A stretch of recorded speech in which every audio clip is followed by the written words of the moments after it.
agree with you, so you must disband them. And these are people, they consider themselves to be educated and to say they want the interest of the country to continue. Other nations laugh at you because these same principles goes across board beyond your boundaries of your land, or your nation, or your tribe, or your country. And they make a look at you and they'll say, oh, why will they take you serious? Want to create confusion between the LGBT and the Christians when they can all live in peace. You live your life the way you want, and I can live my life the way I want. And we all can live in peace.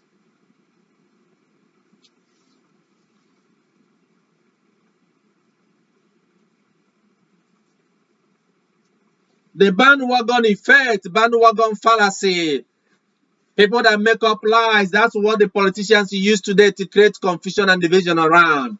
In the things they cause at people. Say you're a Christian and you're a believer. Oh, you see that, oh, Trump is a criminal, the worst criminal I've ever seen. And you begin to repeat, and people have already thrown all kinds of Muslims. We saw it here in America. And everybody will go along and say, oh, yeah, see, many of them want Trump out. He must be a criminal. Yeah, he's a criminal. He's a thief. He's a wicked and evil man. And you're repeating what somebody else has said. You don't know what the person's agenda is. You don't have any facts or evidence. You cannot prove it that it is what it is. But you go along.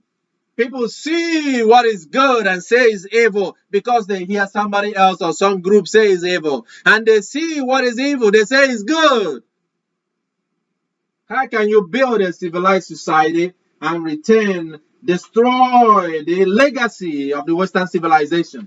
That we have become fools, living and dwelling with our follies.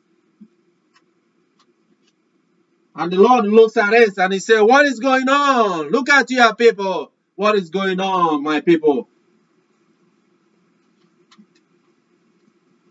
Did God give us a brain not to think anymore? Did he give us a brain, a mind not to reason? Instead, with all these lies and all these deceptions and all these misrepresentations and all these illogical thoughts and words and actions, we torture and suffer the innocent and suffer the children. And we are training a group of people that will end up being a big chaos in the world and maybe destruction of the world.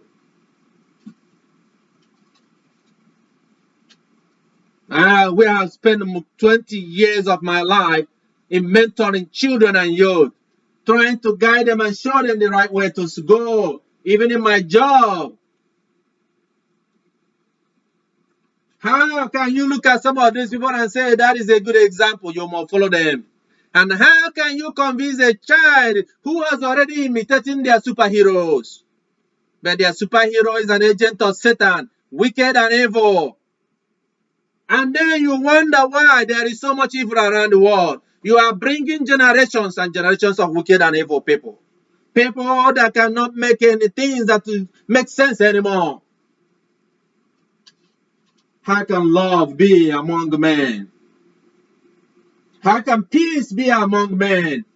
If the people that set the examples themselves have no peace within themselves and want no peace in the world. How can you have peace in your family, with your children, with your spouse, in your community, in your clan, and in your tribe, when all that you have done is sow discord and confusion, that even a reasonable thing is no longer reasonable? A logical statement or word or action is no longer logical because it's coming from the other side. Woe unto the world and woe unto you. Unto you that foment trouble and say that peace shall not reign. Woe unto you that discourage and distort the world the Lord has given. Those that destroy the world that the Lord has built, so that they can now go to build and find themselves a safe place. You will find no peace where you go. The same structural violence that you put in this world, they shall follow you wherever you go. In the name of Jesus, you will go there. The windstorm that you started here on earth, it will follow you into wherever planet you find. And there you will not be found, for you will be buried in your own storm.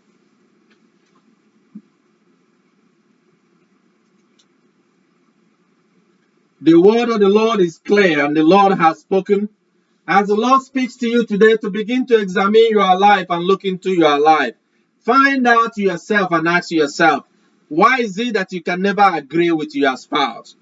When you were dating, you were all over each other, and you were so agreeable. If you were so unagreeable, then you wouldn't have married. And what has changed? Because you see each other differently. Because you have copied and you learn and you listen to the words of those that have created all the trouble. That tribes and races that used to live together can no longer live together because of the flawed and illogical reason. They could no longer reason together. What is reasonable is no longer reasonable to them.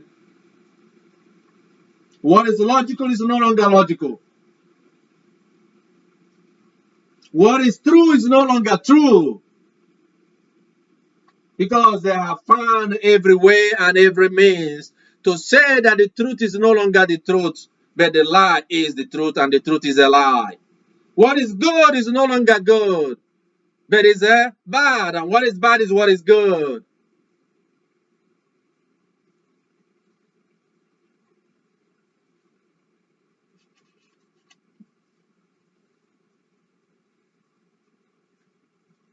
There are those of you, and this is a prophecy, and I speak to those in Anambra State. You have to ask yourself, based on this series that we are talking about, why is it that every time there is an election, you shed blood? Blood of your kinsmen, blood of your neighbors, blood of your friends.